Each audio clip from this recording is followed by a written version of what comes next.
Ladies and gentlemen, we are live! Wow!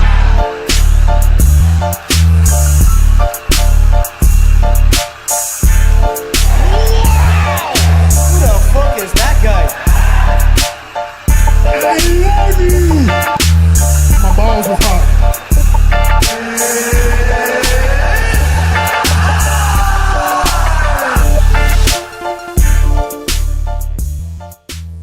Bang, we on? Yeah, we're on. Oh, yes! Episode 19 of Across the Cage. Wait, yeah, well, Welcome. How many episodes have we been across the cage, though? It used to be... Was it 5 or 6 episodes where we... shump rounds. No, the Shumps rounds. Shump rounds. 15th of April, 2019. Welcome. Monday afternoon, approximately 4:28 p.m. Yeah, I got some big news. Oh. Ask your next question first, but... Ask the questions you always ask. Okay. Hey, man. How are you? Feeling better! Ah, feeling better. That's good, bro. Living my best life. I'm going back and forth with you. Yeah. Not gonna say it anymore. It's gonna stop right there. It's good, Yeah. man. It's good. You sound a lot better. Yeah, no. Hey, hopefully this week it'll be more engaged than last week. Yeah, well, I still showed up. Yeah, showed up, didn't deliver. Yeah. like your whole life. Yeah. Oh, man, you know Cool, what? bro. You know what? Again, we leave it for the other podcast, and then I'll tear you a new one. Yeah, I know. What do you think we haven't started yet? Cause don't want to get teared a new one. Yeah, look, because I don't want to go too far in this podcast. But hey, was that not one of the best cards you've ever seen? Oh, Ever? it was just a great weekend of fighting, to be honest with you. Great Yeah. weekend of fighting. It's so hard. I don't know where to start. I don't know if you want to start with what's currently happening in the news. You want to start breaking down the let's the get cards? into. We'll get straight into the news about TJ Dillashaw. Oh, yeah, we'll start off with some news. We'll start off with the news. We'll educate you guys. Actually, you know what else? We've got a lot of new listeners to the podcast, so I'd just like to welcome you all to the sanctuary, which is called Across the Cage. Yeah, sanctuary, huh? Yeah, Because you're not safe here. Is this sanctuary safe? I don't know. No. It sounded Hey. good. If it is safe, you're not safe here. It sounded good. No, At the time, it sounded good to say. you're gonna hear horrible things here. No, you're not. Yeah. Like what? Like Yeah. my Like like your- my your- impersonation last week of what's his name? CTE. Hey, no joke. Fever. Could not remember nothing. That was fever dream. What's his name? Chocolate Dill. CTE. Dill, Chocolate yeah. Dill. Yeah, like I that. remember I did a impersonation Yeah. of him Yeah, with CTE, and then he said sounds Japanese. yeah. Then I did Japanese. Sounded nothing like Japanese. Nothing at all. So you just can't do it. Anyway, Like I said, I thought that was a fever dream. I wanted to welcome everybody, the new listeners and the old. Thank you for returning. We appreciate it. Not the other one. So we went from 3 listeners to 5 this week, so it's good. Hey, living our best life. Dun, dun, dun. All right, we want to start. TJ, you're juicing, bruv. Oh, does he look like thick TJ right now? I wonder why. What happens? I wonder bro? why. Yeah, but you've seen between fights, he gets fat real fucking quick. Yeah. So probably explains why he does it at big. But another big reason. I know he's tiny, like he's in height wise as well. He's a pretty small dude. But is he actually bigger than his cuts? Like, is he bigger than bantamweight? You see him walking around? I think he was saying on Rogan's podcast. I think he walks around like 155, 156. He's like a featherweight. He could cut to a featherweight. 135, 145, yeah. He looks like a featherweight walking around. Yeah. He's like, I'm not talking. I don't know about if he's juicing more than the EPOs. I'm not talking that at all. I'm saying the thickness of him Yeah. when he's not fighting, in between the fights, he's not cutting down, is ridiculous. He looks. There's a joke. I don't get it. Is it from the Ultimate Fighter, Fat Tyler? Is that a joke between American Top Team or some shit? I don't know. I'm not sure. Team Alpha Male. I must have missed that. I don't know. You don't anything about look in the comments of his shit. Always calling him Fat Tyler and stuff like that. that. I'm not sure why that. I missed that. I must have missed that completely. No idea. Yeah. Anyway, it's just you see a comment in all their shit. Even Cody Garbrandt commented on him. Fat Tyler. Yeah, some shit like that. No idea. Some joke. Maybe that must have been a Team Alpha Male thing. Yeah. Anyway, I just wanted to bring that up. Just the fact he looks so ridiculously Yeah. big. So obviously the news of this broke last week of TJ Dillashaw being sanctioned by USADA for 2 years for testing positive to EPO or erythropoietin, recombinant human.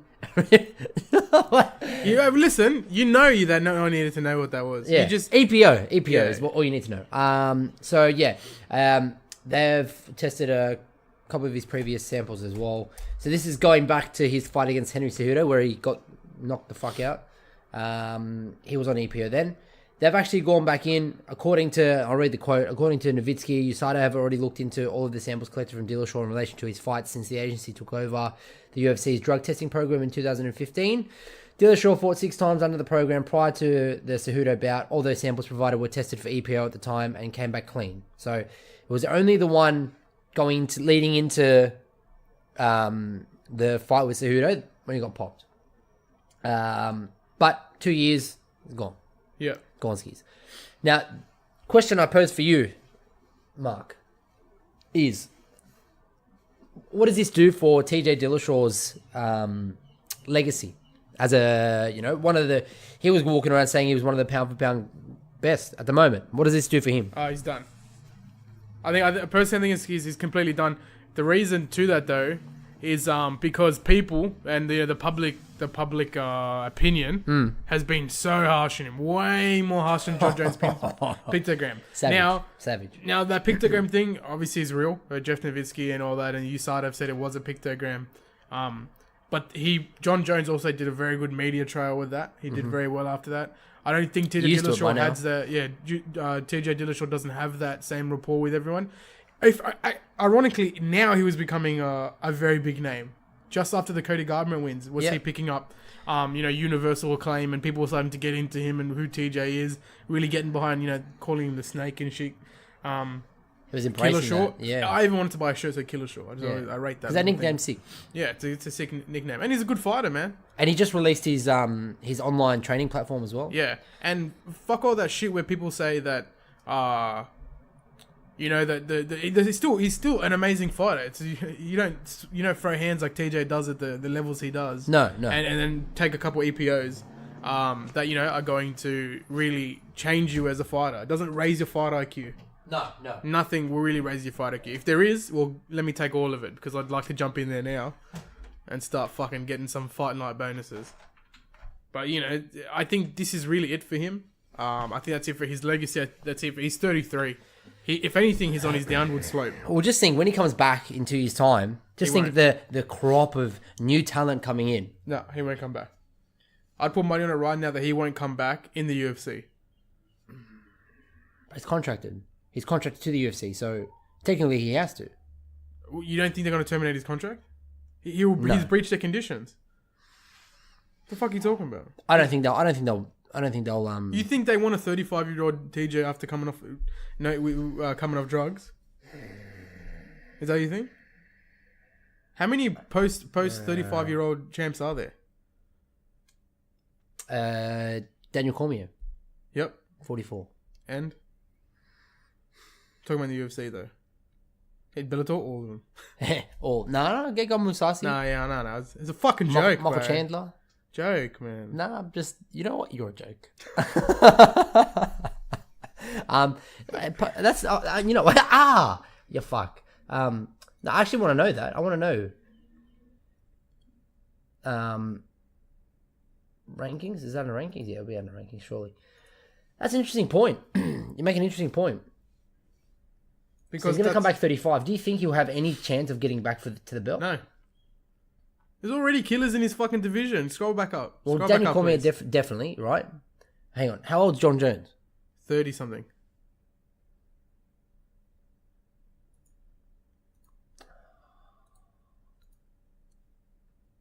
Whittaker's definitely under 35. Yes. Under 35. Yes, under 35. Khabib under 35. Younger than fucking... Max isn't he just younger or same age as Conor? Yeah. Max Holloway definitely 27. Under 35. Yeah. 27, bro. That's crazy when you think about it. I know. Cejudo, I don't know. All I know is that he's got a gold medal. Yeah. And DC's obviously the end. Right, there's something I wanted to bring up. Cejudo started playing into the jokes. You seeing it? I can't. He calls it cringe Cejudo. It makes it... Hashtag is cringe. It makes it worse. It's not working for him. No. It's not working for him. No. Be you. Accept it. The fans that enjoy the cringe shit, let them enjoy it. Don't try to play it. Why? Yeah. You look like a tiny version of Kelvin Gastelum. Makes me sick. Makes me sick. Kai Kara France, good. Anyway, yeah. So I think I agree with you. I think this is Dillashaw done. I do think that he could potentially come back purely because people are going to anticipate him coming back to see what he looks like when he comes back. Maybe 1 or 2 fights when he comes back in the UFC. And I understand what you're saying in the sense that he's breached his contract. Yeah, but where are you seeing this clamour for him to come back? I mean, I'm pretty plugged in. But I think that he's got enough of a fan base to draw. Are you seeing his fan base retaliate him on his fucking Instagram? Yeah, That's what I'm saying. I'm not seeing the clamour that you're talking about. Unlike John Jones, that stay strong, Tiger. So this Tiger, you'll be back. You're the lion. I'm not seeing that clamour for him to come back because he didn't have that really strong base. People jumped on him because people hate Cody Garbrandt. And the reason people hate Cody Garbrandt is because, all those fucking cash people who are sitting at home and, hate, the armchair chip eating fighters. They hate Cody because Cody looks like your classic, jock, bro. Yeah. That's why people hate Cody. Well, what I found interesting with this as well is I think Dana touched on it during the interviews this week, during the media scrums and whatnot. If they weren't testing for EPO, I wonder how many other athletes that haven't been tested for EPO are on EPO. Or they are testing him. It's just that they don't test everything straight away. That's what I mean. That's what I'm saying. He clearly hasn't been on it from the start. I don't believe he's been on it from the start. He got on it for the Cejudo fight? No. And that's just about it because he needed to keep the cardio up and for the weight cut. That's all. Right. That's all I believe he used it for. Now, people not understanding. Someone, oh man, I should have tagged you in that comment. They were saying some ridiculous shit about like what EPO does and not understanding that it's not an anabolic steroid. It's not an anabolic steroid, is it? No. It's not at all. It doesn't facilitate the movement of blood cells, through oxygen. I mean, I don't know. I don't get it. For them to, I don't know if the words. What are you trying to look up here? Like, I got to understand the finer points of the chemical. Recombinant human. What does EPO do for athletes? EPO is a hormone naturally produced by the kidneys. However, this hormone can be artificially produced to improve the performance of, for example, athletes or cyclists by injection. Its overall effect is to increase endurance, and in athletes, it is used mainly by long-distance runners. Yeah. And TJ Dillashaw. That's it. He used it I honestly feel like he used it for the weight cut. Yeah. To keep going and going and going, and to have to take on someone after that weight cut. Look at him there in that photo. That was just before the Cejudo fight. Yeah. My God, man. But then people saying, look how jacked he was in the Cejudo fight. Bro, he had nothing on him. No. He was stripped to the bare bones. That's him at bantamweight right there. He looks a bit healthier, still pretty gaunt, man. Yeah. He didn't need to, I don't know. It's just a shit situation for TJ. Spent too much fucking time on this. Yeah. He's done, and I feel like he's done. Yep. Rich Franklin coming into the Hall of Fame, well deserved, man. Probably one of the best, and like it says right there, most respected fighters in UFC history. 100%. What a run he had! 100%. What an absolute run he had in the UFC. Now, Rich, we know you listen to the podcast, so congratulations from us here at Across the Cage on making the UFC Hall of Fame. I think it's long overdue. Never had back-to-back losses in his career. It's ridiculous. Always came back. Mm-hmm. That's ridiculous. And He's fought at fucking 4 different weight classes. Franklin weight. Fought at Franklin weight. But yeah, I think, like you said, I think he is one of the most well-respected fighters in UFC history. Is he doing? I'm pretty sure he's doing some work with One Championship at the moment. Yeah, he's a vice president. Yeah. Of One Championship. Yeah. Yeah. So very speaks volumes of exactly. Who he is as a person. Also speaks volume of the fucking smarts they have over there at One Championship. 100%. But yeah, congrats to Rich Franklin. Long overdue. He joins for 2019. Well, 2019's Hall of Fame. Yes, Michael Bisping. Yeah. So those two have been announced so far. So I'm going to say as well, Misha Tate's over there. Yes. Yeah. Doing she's there something. Forget she's high up there, but. It's like in the top 5 couple people in the company or some shit. Can we find out? Yeah, Misha. I wanna tell people. Misha Tate. Yeah, right there. One Championship. Vice President. What? I think Rich Franklin might be a vice champion of something, a vice chairman of something else then. So Misha Tate's the vice president of One Championship. Yeah, but check go Rich Franklin. Yeah. Alright, not that this is super important. Well, we've started talking about it, so we got to. We'll just confirm this. Signed on as a vice president of one organization in 2014. Maybe he's moved on. Or he's in another aspect of the fight. Rich Sign Owners. He's still there. So, So maybe there's two or something. He's co-vice president. Yeah. Well, with Misha. man, you couldn't ask for two better people. She did so well at promoting herself over in the 100%, UFC. 100%. She kills it. She was a great fighter as well, and so was he, man. I mean, I just want to quickly look at his record because I was looking at it yesterday. He basically only lost to the best and TRT Belfort. Yep. So he's lost to Leona Machida, Anderson Silva twice, Dan Henderson, Vitor Belfort, and Forrest Griffin. Yeah, and Kung Lee. Yeah.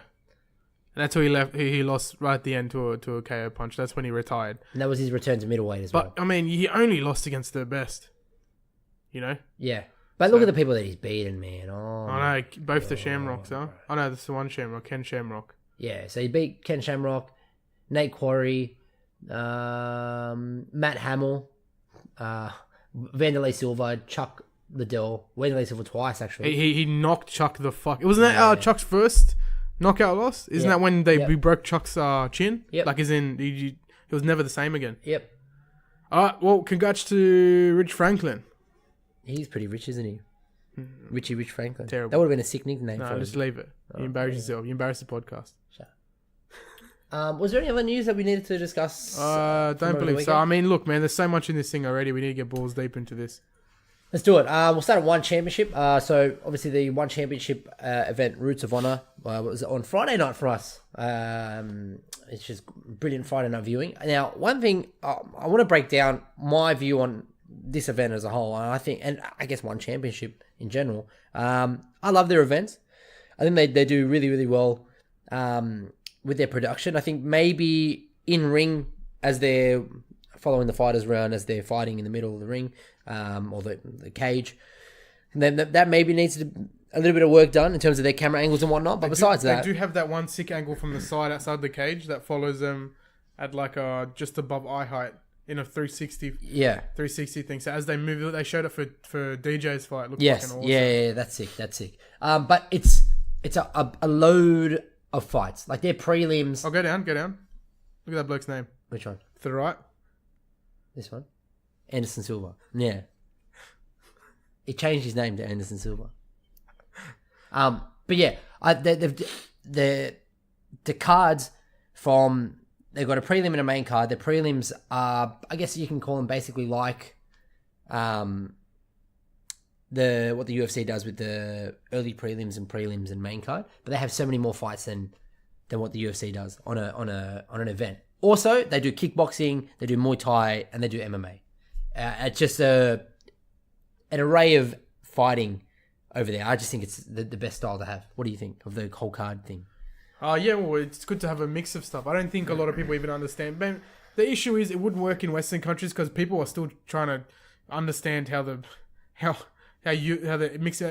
mixed martial arts works. Yeah. They're still complaining about wrestling. I don't want to have to sit there and hear some dude complain about, oh, why aren't they doing takedowns in a Muay Thai fight? They're just not going to grip it. Yeah. But over there it works because of where they are, who the section of the world that they're in. Yeah. And it works very well for them over there. Well, and also the way that they structure their event too. So when the main card starts, they've got the they do like an opening ceremony, and they bring all the fighters out for the opening ceremony. Obviously, what they do with they have like a fighter meeting before I'm pretty sure the UFC have a fighter meeting as well, but they have it sectioned off with the blue corner and the red corner. For One Championship, they have it all together because I think they respect each other more over in that company. But yeah, and then at the end of the fight, they've got like it's like a showcase of honor. So they play clips back from the whole card where there was showcasing clips of honor and whatnot. The biggest thing from One Championship is respect and honor, and that's what came through with this card, I think. But me being the idiot that I am, and I love mixed martial arts, watched the majority of this whole card. But there were two title fights, and there was a fight that was to determine who fights Demetrius Johnson in the next round of the that Grand Prix. So we'll start off. So Tatsumitsu Wada will be taking on Demetrius Johnson in the semi-final of the Flyweight World Grand Prix. Then the Strawweight World Championship changed hands. Joshua Pasio. Is that Pacquiao? Pacquiao? Might be Pasio. with the TKO victory in round 4 against champion Yosuke Saruta. And then our boy Martin Nguyen with the most vicious flying knee I've ever seen. Martin Nguyen beating Jandamba in the second round via vicious, flawless victory. Yeah, man, what a win, huh? Ridiculous. He set that up perfectly. Yeah. Took out the leg. The leg was already damaged. Took out the leg again with a right kick That to was the leg. yeah. Set him up absolutely perfectly. What you discussed with me last week, executed a game plan perfectly. Adjusted game plan, perfect. Exactly. Perfect. Now, what this also shows us is that, every time he's gonna fight, he needs to jump on the podcast because good luck. Oh, perfect. Also, need to remember he's technically a lightweight, huh? Yeah, 100%. He'd be a lightweight fighter because they Yeah, well, they moved the weight classes They moved up. the weight classes He up. could fight Conor McGregor. I'll move on to the Hey, man, I'll say this right now. Yeah, Him good right fair. now versus Conor right now. 100% Martin Nguyen gets Martin it. Nguyen gets it done. Yeah. He's got more in the arsenal to get Yeah. done. Look, Golden Conor.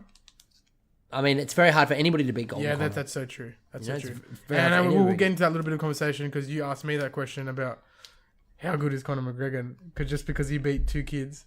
We'll Get into that in a sec. Yeah. But yeah, big ups to Martin Nguyen, man. I mean, you could not want a more satisfying victory, especially coming off his split decision loss.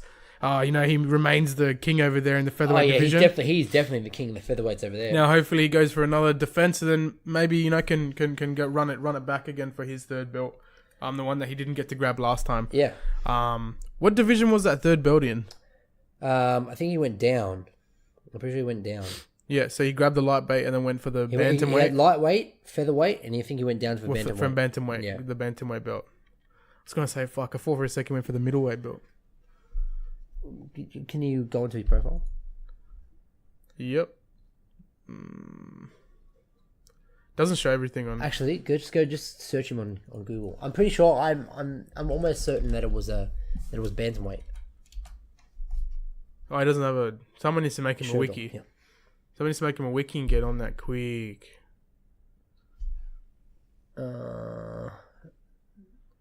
Was it that one? Yeah, Kevin Benelong was their bantamweight champ. Yeah, Yeah, there you go. yeah. There you go. Well, he just lost his belt Yeah, via disqualification. via bullshit. Yeah. All right, let's get balls deep into this fucking big card. All right, shall we? I'll run run. through the results. Yeah, just go for it quick. All right. Let's go. All right, Brendan Davis submitting Randy Costa in the second round. Poliana Botello defeating Lauren Muller via decision.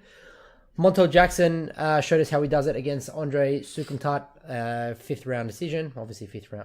Was that a third joke round, there? Third round. Shows how Yeah, he yeah, does it was, Yeah, it was that a joke. good. It's Fit it in slides, there. Belal Mohammed beating Curtis Melenda via decision. I like Curtis Melenda. That's all the that's the early prelims. Then you've got the prelims. Boston Salmon being knocked the fuck out by Khalid Taha. Max Griffin getting the decision victory over Zalim Imadev. Now, you want to talk about this real quick? Yes.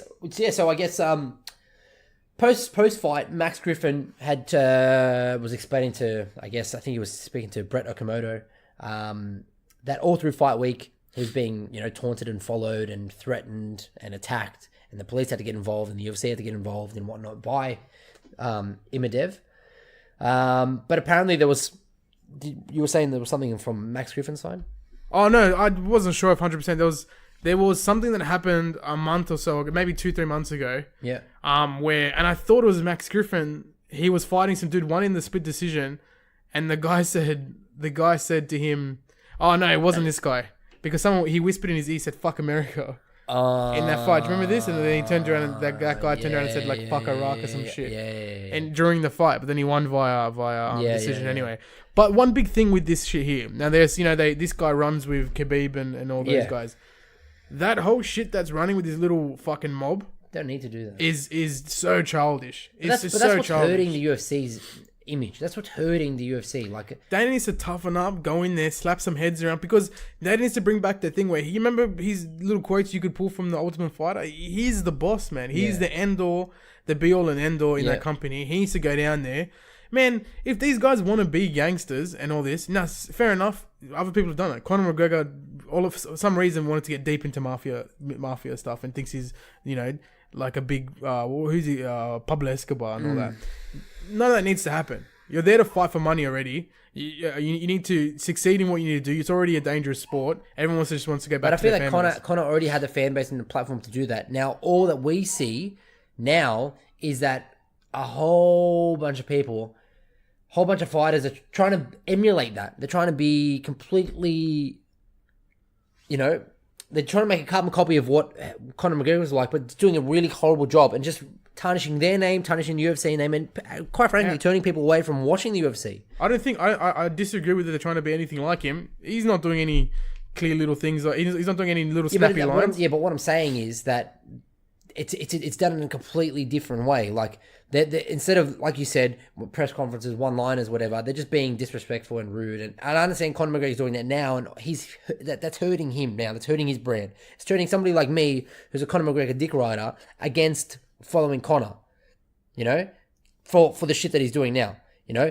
Back in the day when he was being Mystic Mac and he was, like you said, the one-liners one, that's awesome. And that's what I feel like people are getting wrong.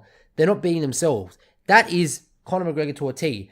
People trying to copy that are just trying to be something that they're not. I know, but I don't think these guys are trying to. This is them. Okay, and maybe I phrased it wrong before, but so the point that I should make deep down, these guys are bringing whatever mentality that they bring from their home countries, and where they, it's rough, it's hard to grow up in a harsh country, to bring, as we can see, it makes hardened men. Yeah. It brings out the best in these people in this combat sport, and you can't sit there. I don't want to get too deep into it, but a lot of them are very pious in their beliefs, and very openly very pious about in their beliefs, and they're very religious, but you can't with one hand. There's a saying about that, like you can't feed someone, slap them with the other hand, whatever it may be. That's right. But you can't sit there and do that while then harassing someone. Apparently, he was at lunch or something, and his family. He had breakfast. He was at breakfast, the breakfast buffet with his family, and he's being attacked by these. And he's been trying to knock people out during sparring and stuff. That's dirty, man. Especially when you're training with these people. If no one likes you, then there's something you need to realize. Yeah. Well, you just gotta have a good hard look at yourself and just think, and move on from that. I don't understand. It boggles my mind how you could bring that stupid mentality into a professional sport. But what I think, what it comes down to is, what do you want to be known for in the sport that you're getting into? You're fighting in the welterweight division, right? What do you want to be known as? Do you want to be known as the guy that's tried to claw his way to the top, maybe didn't get to the title, but made it, cracked top 10, whatever? Or do you want to be known as a guy that was causing fights with your opponent during fight week, causing all this commotion and whatnot? Yeah, and just a all-round shit bloke. What do you want to be known as? Well, he doesn't give a fuck, apparently. Well, clearly not. Next up, Wilson Race, unfortunately being TKO'd by Alexandre Pantoja. Wilson Race got caught in I think he got caught with a clean right. I'm pretty sure it was a clean right, straight down the middle. And got dropped. But then, as he got dropped, he got caught in like a really awkward spot. Couldn't get up, and they stopped it, giving Pantoja the victory. Then you had Matt Frivola for the main event of the prelims, beating Jalen Turner via decision. Unfortunate. I think Jalen Turner's a good. Yeah, definitely a brilliant up and coming fighter. But Matt Frivola showed his experience in that fight there, and did enough to get the job done. I just want to say something real quick. I kind of feel like KO TKO should be separated as subgroups. Yeah, because TKO, I mean, it's just putting to strikes or TKO, tapping the strikes is well, that's a TKO. No, tapping the strikes is a submission. Is it? Yep. You sure? Yep. I thought Yana got that was a TKO she got against. Initially they called TKO, but it was a tapping. Like the controversy after was tapping to the strike, because you can have a verbal stoppage as well. Yeah, no mas. But like you said last week, no mas. Bringing in no mas. I just think if you get caught a few times, in this fight coming up that we'll talk about with Eric Anders, should have been a TKO.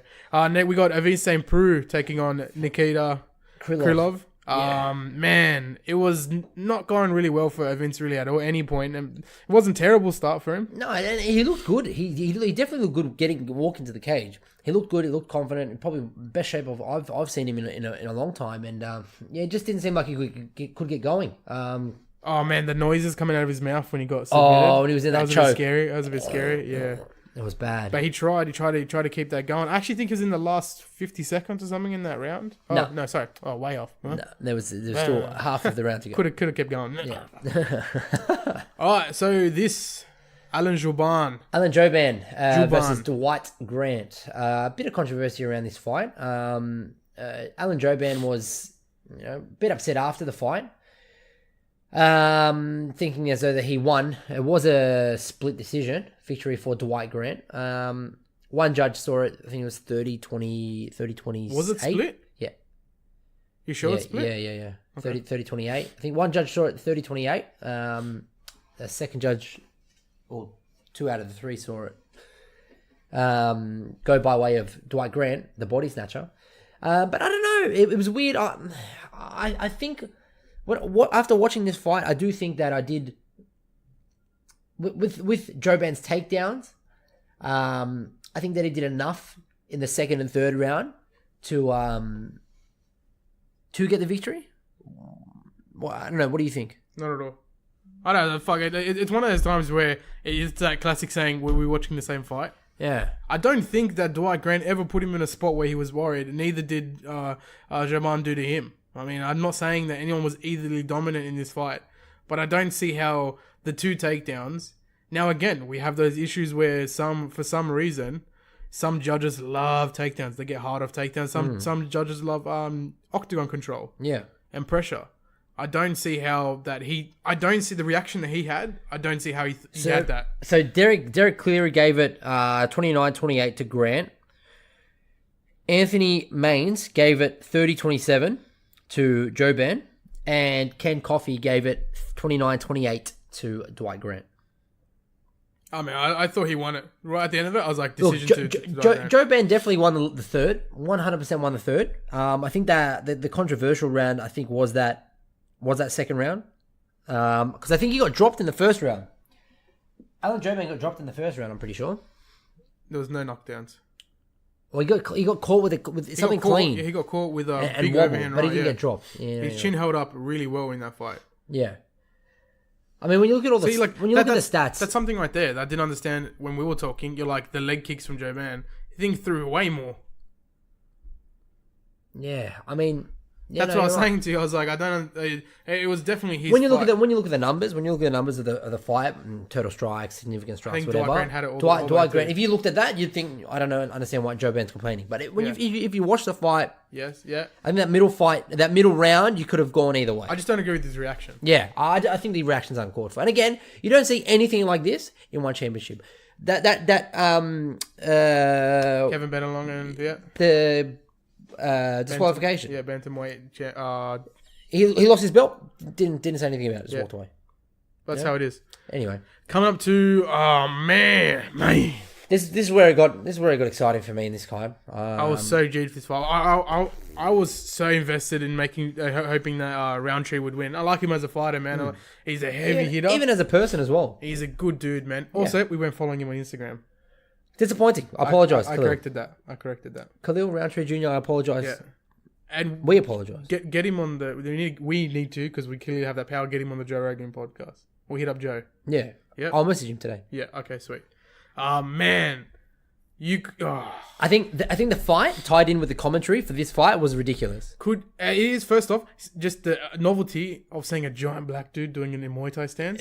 So beautiful. I know. So awesome. beautiful. And I'm not even, I'm at that point where I still don't feel I'm anywhere near where I could call myself like heavily knowledgeable on all forms of thing. But I know enough about Muay Thai and about fighting. Just when he came into that fucking octagon, I was legit like, bah. Yeah. I was so excited to see someone in like a more traditional Muay Thai stance. But it's so good to see, like, he completely changed as a fighter. Like, he was never like this. Never like this. And I think Eric Anders I think this caught him by surprise. I don't think he prepared for a Khalil Roundtree Jr. to come out throwing leg kicks, bouncing around. Man, and as throwing leg kicks, throwing leg,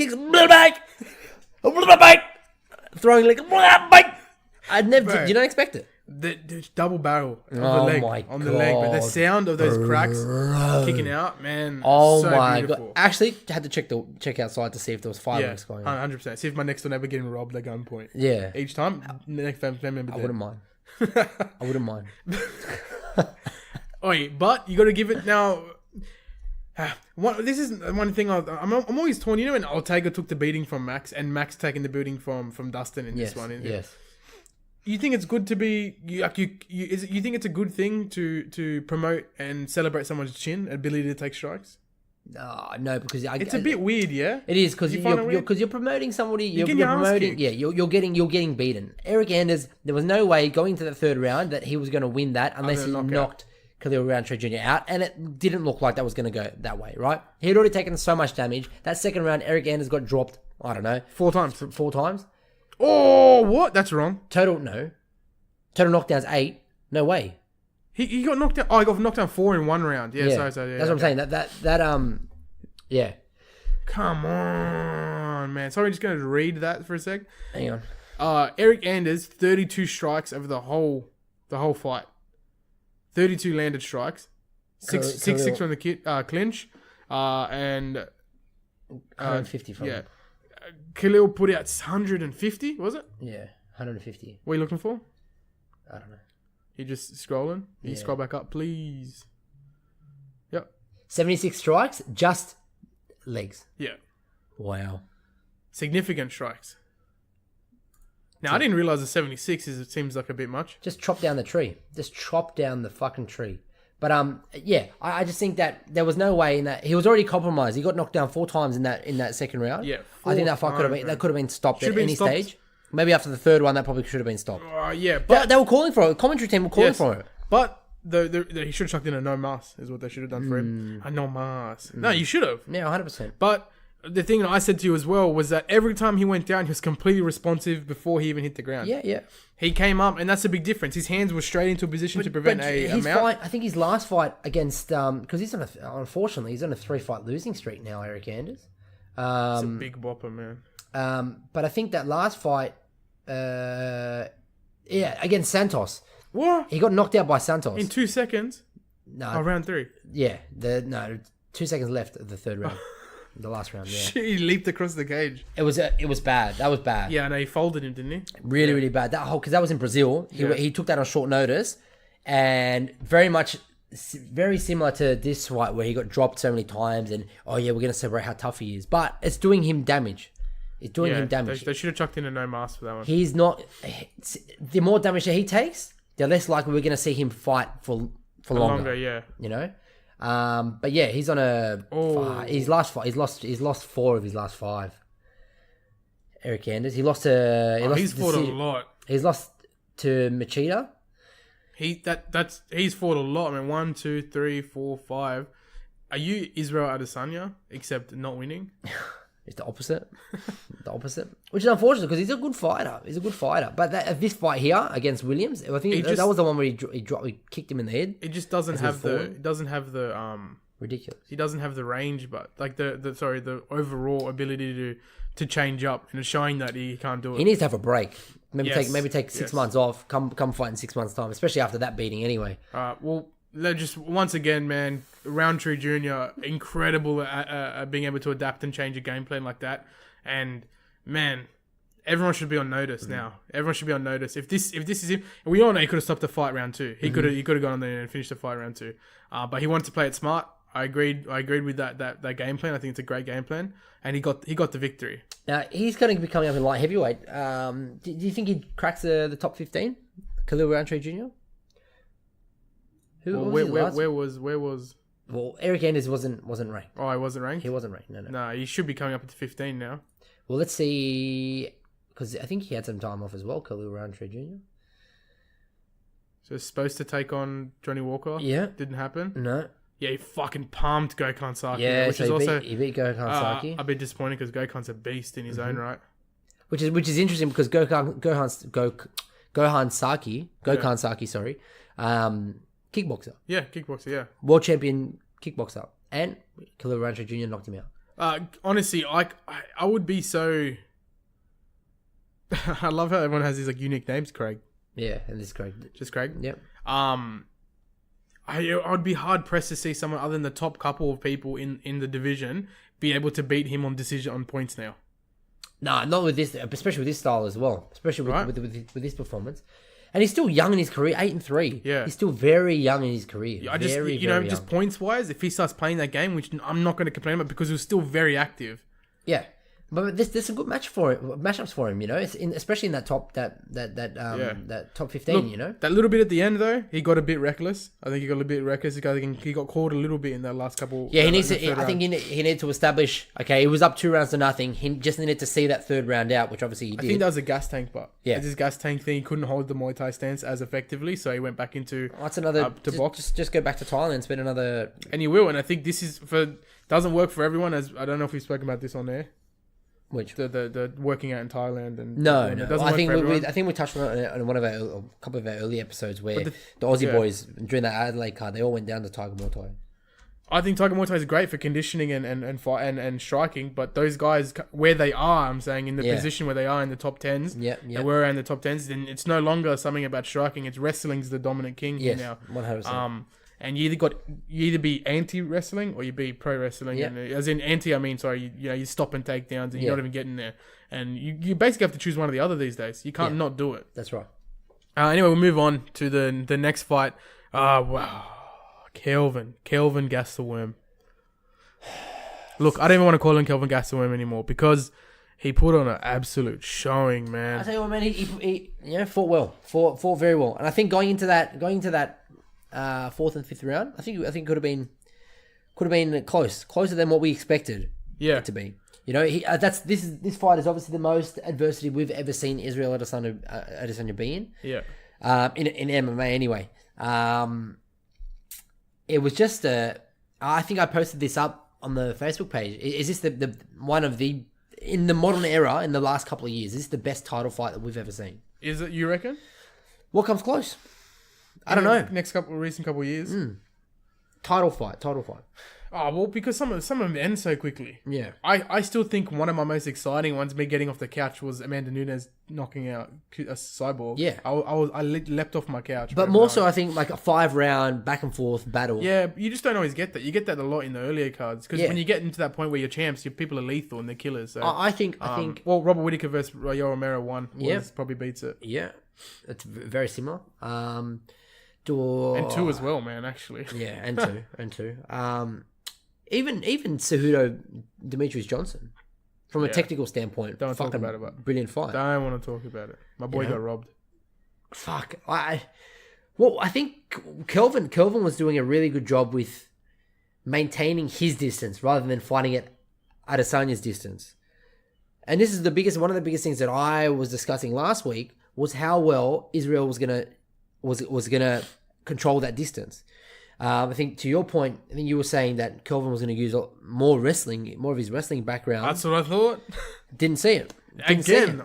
Again, we're seeing this over. The only person who seems to do it in terms of utilizing the skill that they know they have Eagle. over the person, The Eagle. is Khabib and GSP, and John Jones and Demetrius Johnson, and everyone else. The world's best fighters. Yeah, so look, isn't that ironic? Yeah. Isn't that ironic right there? The Yeah. people who basically nearly got undefeated when they realized their true potential, like for what they can do. Khabib realized that way early. Yep. And that's why he's still undefeated. You know, obviously DJ moved weight divisions and realized what he can do and what he's best at.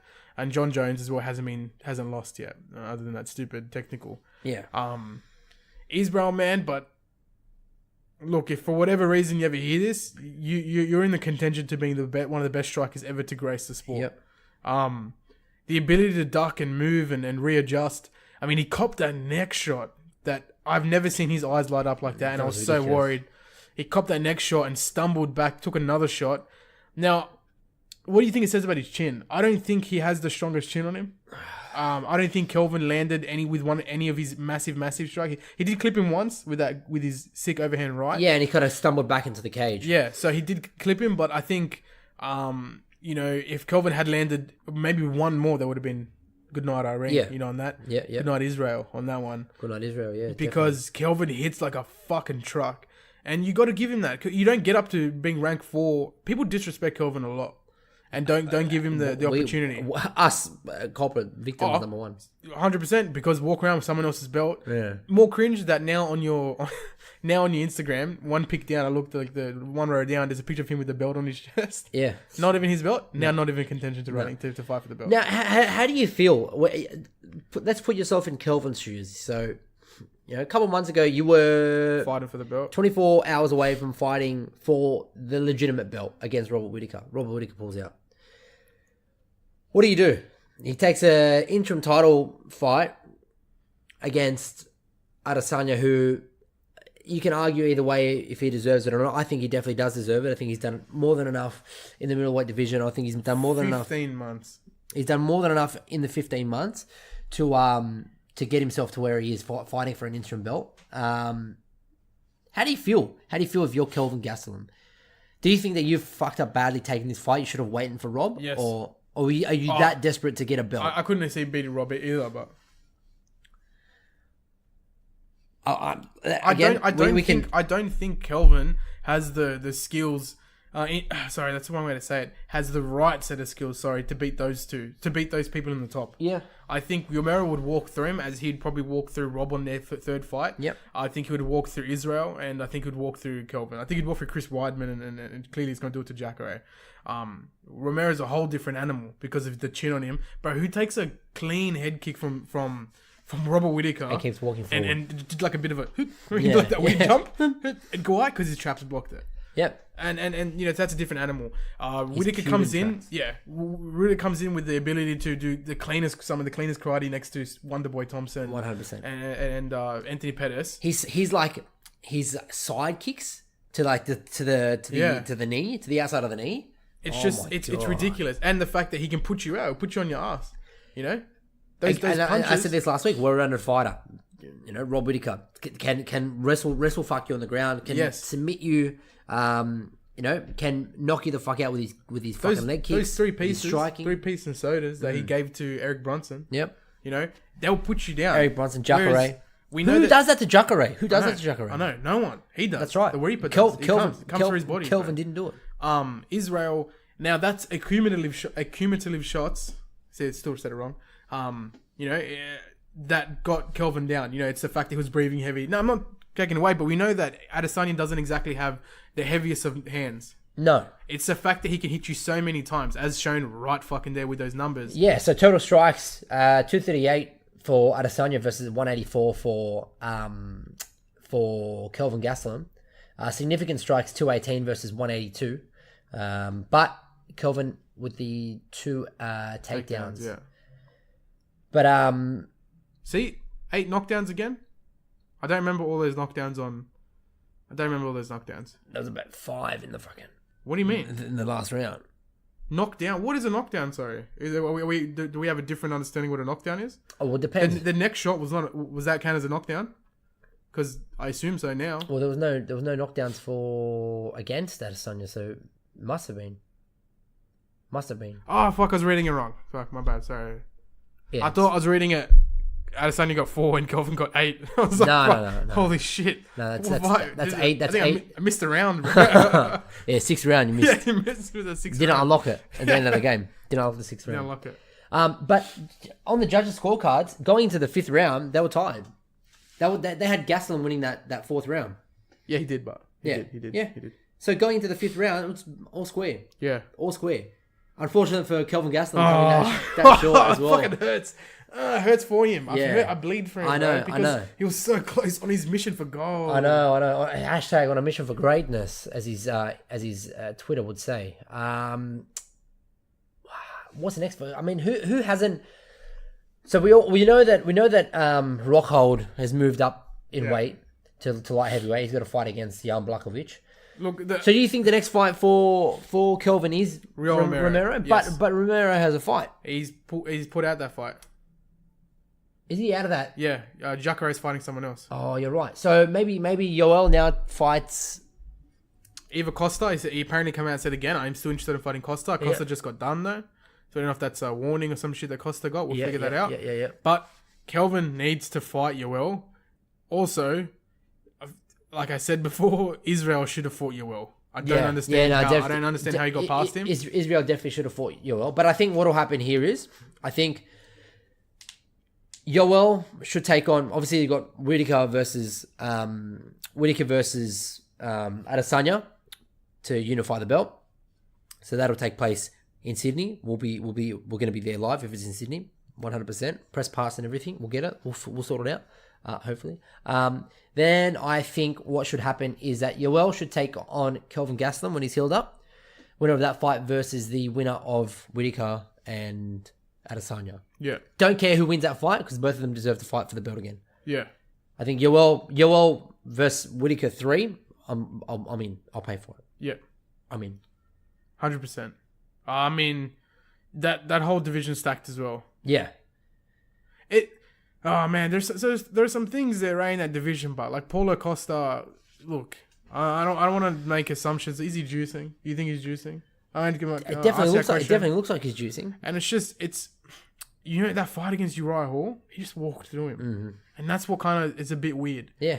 When you're so he's that confident that he can just walk forward and just dropped him with a fucking.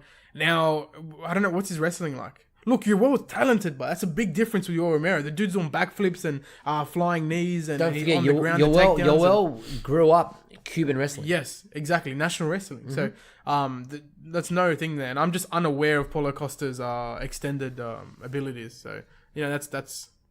He also came out of nowhere, right? Yeah. He beat Uriah Hall. Was the last fight I even watched of him live.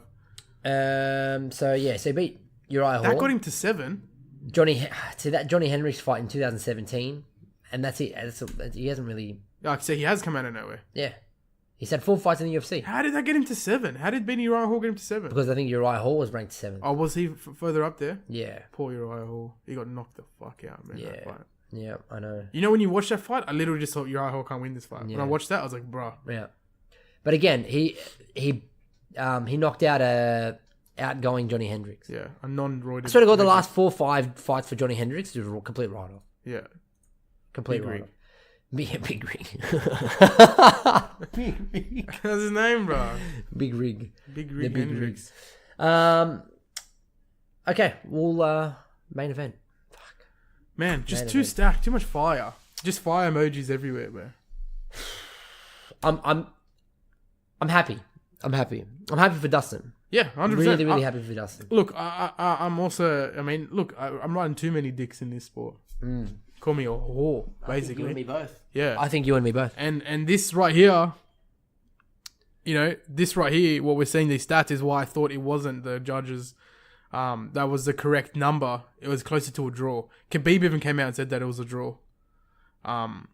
Dustin lit him the fuck up in the first 2 rounds.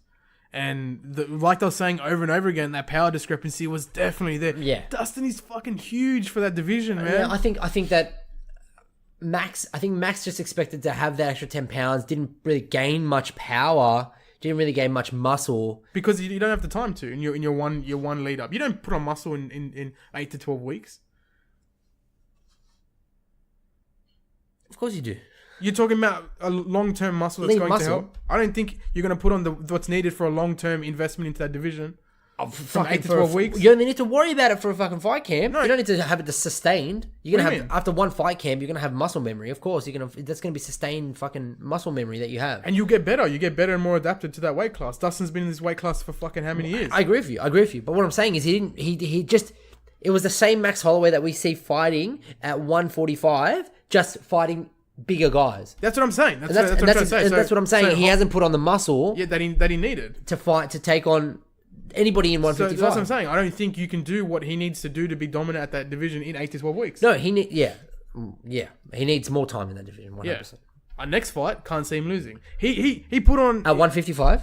And if he fights there again, I want to go back to that. I want to talk about this fight, and then I want to talk to you about that because I don't see this. It's not healthy for him to go down to featherweight, but yeah, continue. No. Now the judges, all three judges had Max only winning that 3rd round. No. So that 4th and 5th round, they had 10-9 for Dustin. Yeah, the first round was like a 10-8, bro. So going to the third round, it's 29-28, Dustin. I do think that in that 4th and 5th round, I do think that Max did start to take over a little bit. A little bit. But Dustin landed 100 and something strikes in the first round. So a lot of his strikes happened in the first 2 rounds. So let's look here. So here we go. So strikes, significant strikes per round. All right. That's max. Yeah, That's so wrong. It's weird. So Oh, no, here we the go, red's yeah. max. So the first round 30 to 45 in terms of striking to Dustin. Second round 32 to 31 to Holloway. Third round 45 to 32 to actually more, because then Max had strikes, and that's obviously why he won that third round, because he had more of the clinch work. But then again, like you said, in the fourth and fifth round, it did feel like Max started to take over in the striking department. Not only that, he melted Justin twice in the fourth and fifth. Just not completely melted, sorry, but he was bringing him close. I think Max was one good 3-piece from putting Dustin out. Yep. Dustin threw his hands up so many times in that corner. The classic thing you see Max do to people, and he just melts them with that high volume. I think strikes. if this fight happened in one championship, because they don't have the round scoring system, I think Max Holloway wins. Yeah. Oh, well, I just think if you run this back again, Max wins. Yeah, he made the mistake that first round. It was too much, Max. Too much. You can't. Yeah. Too much stand and bang, because he got flogged, and it hurt to just see him. He looked shocked. You've never seen this type. Obviously, he's a 16-fight win streak. Yeah, he got rocked. You've never seen Max in this type of adversity before. What do you think the longevity is for Max Holloway at 155? I know you just mentioned that. He's got to move up. It's gonna be a tough cut for him. But do you think now that at 155 people are going to underestimate Max Holloway? No, yeah, they will and get fucking slept. Do you think how long do you think Max needs to prepare to fight at 155? Just another weight. I know he's going to go back down to defend it. That's him. I know that's what he wants to do, to be one of the best featherweights of all time, which he already is. I think he's better than Jose Aldo personally. We got a title eliminator coming up at 145 with Aldo versus Volkanovski. Yeah. So that the winner of that fight will take on Max for the belt. If anything, man, people should fear Max even more to come back from the rally back. Again, you agreed with the thing. I didn't agree that with this. I all props to Dustin. I did not agree that it was that thing. I thought it was way closer to a draw. But I do think that Dustin did enough. Like it didn't the fourth and fifth round. Yes, Max did seem as though he was more. And third. Yeah, so he won the third and the fourth and fifth round. Yeah, it did feel like Max was the more dominant fighter. But when you look at it, when you dissect it, Dustin was still active in those rounds as well. Yeah. So yes. That's why I say a draw closer to the thing. No way, or a split decision to Dustin, because Dustin had those first two. No one's going to take that away from him. No, that's it. I just much closer. But man, come on, 49-46. Get the fuck out of here, man. Were they watching 49-46 was a bit. Get the fuck out of here, man. 416 strikes. Please read out how many strikes he threw in that fight. Yeah, so Holloway 416 total strikes. How many did he throw? So he landed. He threw 946. Only 416 of those landed. Dustin threw 766 and landed 360. You know what I mean? Like, it's a simple fact that people should still fear Max, and like you're saying, his position now, would they underestimate him? No, man. You should be very fearful of someone who's going to constantly be at your door, throwing fucking hands, to put you out. Dustin basically got that because of the first two, is what I believe. He really solidified himself there. Obviously on the ground as well, I think he would have put Max in some heavy trouble. I think he got 7 submission wins in his career. So Dustin, he can do it. He can do it everywhere. You could tell that he was going for the takedowns as well. What's the stat here? Max is good, man. The takedown defense. Takedown defense is ridiculous. So Dustin landed 2 takedowns out of 16. Look, at the end of the day, it is what it is, bro. It is what it is. I'm looking forward to see Dustin take on. Yes, he deserves Khabib. it. So me saying that the split decision, whatever, he deserves it wholeheartedly. Even prior to this, he should deserve the title shot. I think that it's very hard with Khabib because you don't know where Khabib mentally is at. Beats Khabib. I think beats Khabib. If Dustin comes out the way that he did in the first Yes. 2 rounds, I do think that he beats Khabib. But in saying that, Khabib is known for wrestle fucking, and I think Dustin's a lot fucking stronger than Khabib's gonna be ready for. He looks fucking way stronger. he does. And the jiu-jitsu and his little bit of jiu-jitsu there, man. Well, that's gonna happen hopefully in September. Number 2 still McGregor? I hope not. Yeah, it is. It is. I'm pretty sure. Yeah. Yeah. Get out of there. He'll drop down to 3 now. He'll drop down to 3 now. Get out of the top 15. Nate Diaz, out of the top 15, please. Well, Nate Diaz will be out of the top 15 in this one. Nah. McGregor out. Nate Diaz out. You already announced retirement. They should make it official now. You do a little Twitter spat. I'm retiring. That should be like USADA out the pool. That's a good point. Yeah. You're a representative of the company. Yeah. You're out. Yeah. That's how I'd do it. I'm gonna speak to Uncle Bobby Dana. Be like, that's it. Uncle Bobby Dana. Out of 10, what are you giving this whole card, man? Oh, it has to be a solid 8. I think the 2. What more do you want, bro?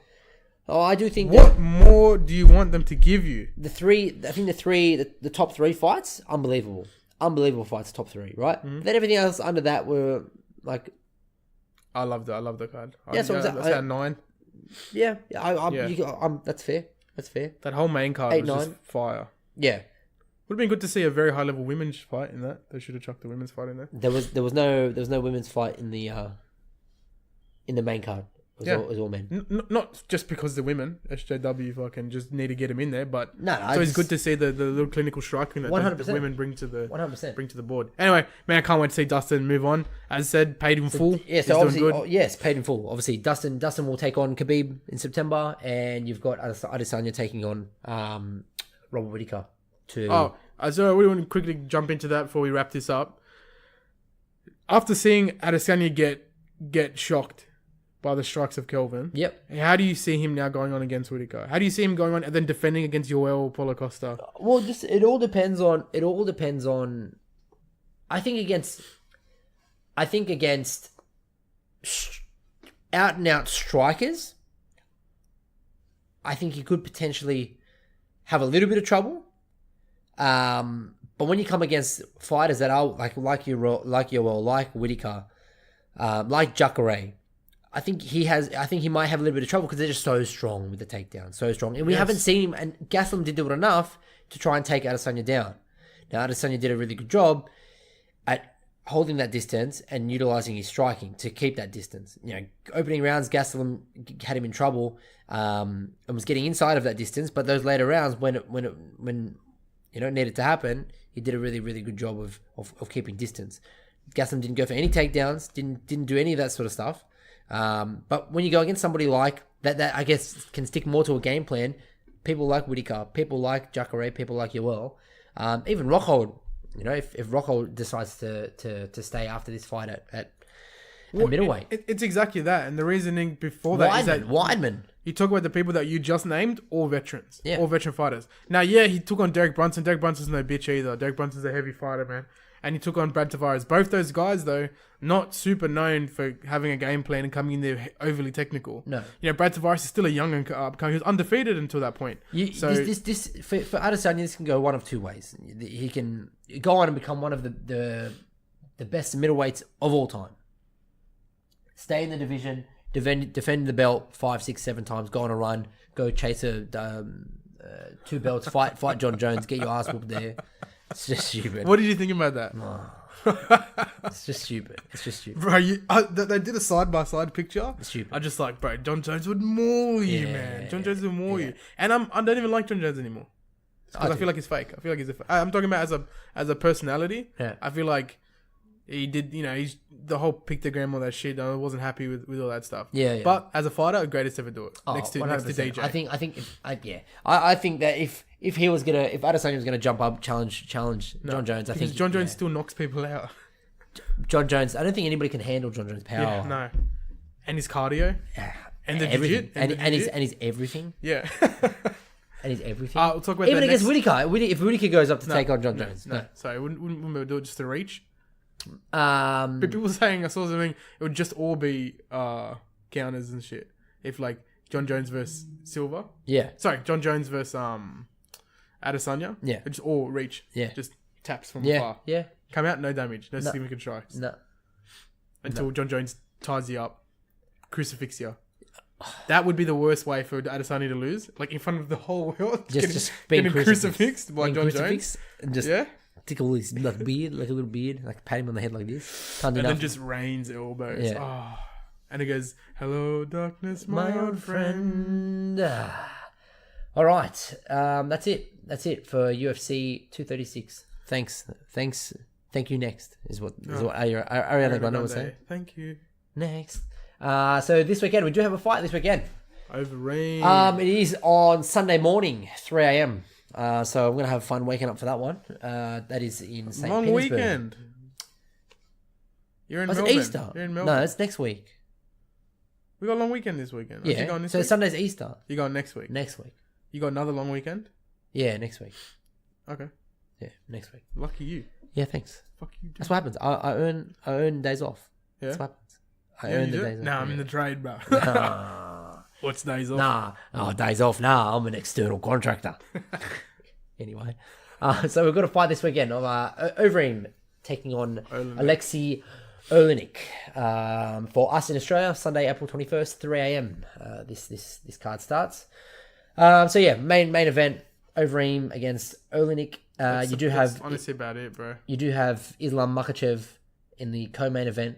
Islam Makhachev is known for that brawl after the fact with Conor and Khabib, whatever, blah blah blah. Besides that, the only people two people that have main evented before, Marcin Tybura taking on Shamil Abdurakhimov. It's a very small card, man. And that's it. Again, you've got Valentina Shevchenko's Oh, yes, sister I missed that. Yeah, undefeated. taking on Roxanne Modafferi. But besides that, nothing really much for you. For fans that love watching fights, there you go. Sunday morning, early morning wake we'll up. talk about it next week. Talk about the main event next Yeah, week. so look, main event can only go two ways. Overeem's going to knock Olenek out, or Olenek's going to submit Overeem. That's the way that goes. Yeah. All right. That's All right, it. good. You have anything else you want to say? Nah. You sure? Yeah, Game of Thrones. No, not interested. No. Not interested. Oh. Not interested. All right. Thank you for listening to Across the Cage. We're out. That's it. We're done. See you guys.